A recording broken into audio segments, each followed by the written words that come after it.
এই ক্যামেরাটা চালু করতে গেলে ইরোড দেখায়। এই যে দেখুন আমি দেখাচ্ছি আপনাদেরকে, ক্যামেরাটা চালু করলাম, এই যে দেখুন ইরোড, এই যে ইরোড প্রবলেম আসে।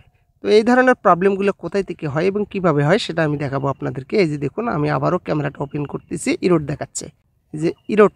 তো এই প্রবলেমটা হয়েছে সেটটা হাত থেকে পড়ে যাওয়ার পর থেকে নাকি এই প্রবলেমটা, যতবারে আমি ক্যামেরাটা চালু করতে যাচ্ছি ততবারই ইরোড দেখাচ্ছে। তো এই ধরনের প্রবলেমগুলো অনেক জায়গার থেকে হয়, যেমন লেন্স যদি নষ্ট হয়ে যায় সেক্ষেত্রে হবে, লাইন যদি মিসিং থাকে সেক্ষেত্রে হবে, যদি ওয়াটার ড্যামেজ হয় সেক্ষেত্রেও প্রবলেমগুলো হয় এবং সিপিওআইসি থেকে হয়, এবং লেন্স খারাপ থাকলে এই ধরনের প্রবলেমগুলো হয়ে থাকে। তো আমরা দেখব এটার কোন জায়গা থেকে প্রবলেম এবং কোথায় থেকে সমাধান করা যায়।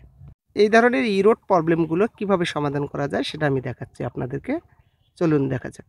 তো সর্বপ্রথমে আমি সিমটাকে খুলে নিচ্ছি, সিমের যে ডয়ারটা আছে এটাকে বের করে নিচ্ছি।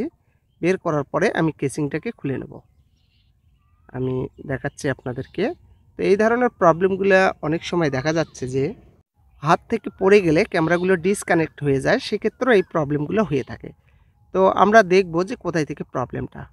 তো আমি স্ক্রু ড্রাইভার দিয়ে আমি যে ওপরের যে স্ক্রুগুলো আছে এগুলোকে খুলে নেব, কারণ যেহেতু এটার নিচেই ক্যামেরা সেকশনটা বা মাদারবোর্ডটা।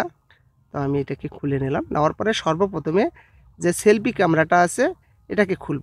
সেলফি ক্যামেরা খোলার আগে ব্যাটারিটা ডিসকানেক্ট করে নিতে হবে, যেহেতু সেটটা চালু আছে। এই যে দেখুন, তো আমি ব্যাটারিটা খুলে নিচ্ছি, কারণ ব্যাটারি থাকা অবস্থায় কোনো জিনিসেই খোলা যাবে না, নইলে শর্ট সার্কিট হবে।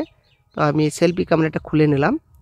তো খুলে নিলাম, নেওয়ার পরে এখন যে ব্যাক ক্যামেরাটা আছে অর্থাৎ বড় ক্যামেরাটা, এটাকেও খুলে নিতে হবে।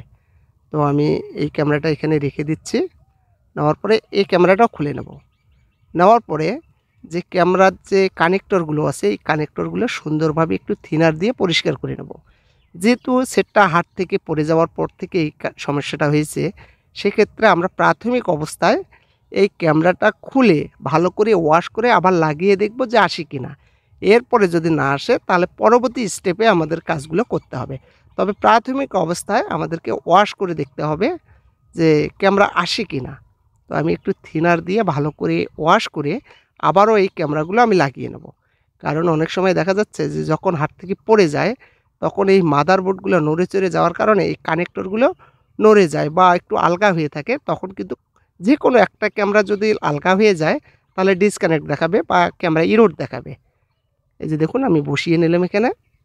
তো এরপরে এই অবস্থায় আমি সেটটাকে চালু করব, ব্যাটারিটা লাগিয়ে নিচ্ছি। এই অবস্থায় সেটটাকে চালু করে আমি ক্যামেরা ওপেন করে দেখব যে ক্যামেরাটা ওপেন হয় কি না বা আগের প্রবলেমেই দেখাচ্ছে কি না, ইরোড দেখায় কি না, সেটা আমি চেক করব। এই অবস্থায় সেটটাকে আমি চালু করে নিলাম। এরপরে একটু ওয়েট করতে হবে। এই যে দেখুন প্যাটার্ন লকটা খুলতেছি। এরপরে আমি ক্যামেরায় যাব, ক্যামেরায় গিয়ে চেক করব। তো ক্যামেরাটা এখান থেকে খুঁজে বের করব। এই যে ক্যামেরা চাপ দিলাম, এই যে দেখুন ক্যামেরাটা চলে আসছে, অর্থাৎ ক্যামেরাটা ঠিক হয়ে গেছে। সম্ভবত হাত থেকে পড়ে যাওয়ার কারণে ডিসকানেক্ট হয়ে গিয়েছিল, এই কারণে ক্যামেরাটা ইরোড আসছিল। এই যে দেখুন এখন ঠিক হয়ে গেছে এটা। তো আমি দেখাচ্ছি আপনাদেরকে ক্যামেরাটা এই দিক থেকে। এই যে দেখুন সব কিছু চকচক করতেছে এবং ক্লিয়ার দেখা যাচ্ছে। এই যে দেখুন ক্লিয়ার, একদম ওকে হয়ে গেছে এটা। তো যেহেতু ক্যামেরাটা ওকে হয়ে গেছে সেক্ষেত্রে আমরা সেটটাকে ফিটিং করব। তবে আমি দেখতেছি সামনের ক্যামেরাটা দেখব, সেলফি ক্যামেরাটা, এটাও ঠিক আছে। এই যে দেখুন সেলফি ক্যামেরা চলে আসছে। এখন ব্যাক ক্যামেরাটা এই যে দেখুন এটাও চলে আসছে, তার মানে সেটটা একদম ওকে হয়ে গেছে। এই যে দেখুন এই ধরনের প্রবলেমগুলো ঠিক এভাবে আমরা সমাধান করতে পারি, কারণ অনেক সময় দেখা যাচ্ছে যে এই ক্যামেরাগুলো হাত থেকে যখন পড়ে যায় তখনই কিন্তু এই ডিসকানেক্ট হয়ে থাকে। এখন দেখা যাচ্ছে সব কিছু ক্লিয়ার আছে। এই যে দেখুন এখন আমি আবারও সেটটা যে অবস্থায় ছিল ঠিক সেই অবস্থায় আমি সেটটাকে সেটিং করব। আমি এখন সবগুলো স্ক্রু লাগিয়ে নেব। তো এক এক করে আমি প্রত্যেকটা স্ক্রু লাগিয়ে নিচ্ছি, কারণ স্ক্রুপগুলো ভালো করে লাগাইতে হবে, কারণ মাদারবোর্ডটা যেন নড়ে চড়ে না যায়। স্ক্রুপগুলো ঢিল থাকলেই অনেক সময় এই ধরনের প্রবলেমগুলো বেশিরভাগ হয়ে থাকে। তো আবারও আমি ক্যামেরাটা বের করে দেখাচ্ছি আপনাদেরকে কেসিংটা লাগানোর পরে। এই যে দেখুন সব কিছু ওকে হয়ে গেছে, সব কিছু ওকে হয়ে গেছে এবং ক্লিয়ার দেখা যাচ্ছে। তো খুব সহজে আমরা ক্যামেরাটা ঠিক করে নিলাম।